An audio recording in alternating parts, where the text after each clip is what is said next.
আসসালামু আলাইকুম। আমি কচুটা ভিতরে মাংসটা দিয়েছি, দিয়ে এখন কষাই নিয়েছি। এখন আমি ঝোলটা দিয়ে দেব। গরম পানিটা দিবেন, গরম পানি দেওয়ার চেষ্টা করবেন। আমি একটু বেশি ঝোল রাখবো, এই জন্য একটু বেশি পানি দিলাম। অনেকে মাখা মাখা খেতে চায়, তার জন্য একটু কম দিতে পারেন। আমি একটু ঝোল রাখবো, এই জন্য একটু ঝোলটা বেশি দিলাম।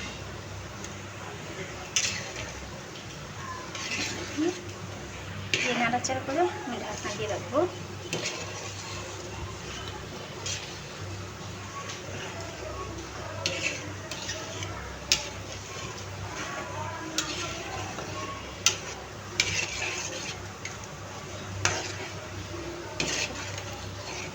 এটা আরেকটু শুকাবে, আমি ভাবছিলাম আরেকটু পানি দিব,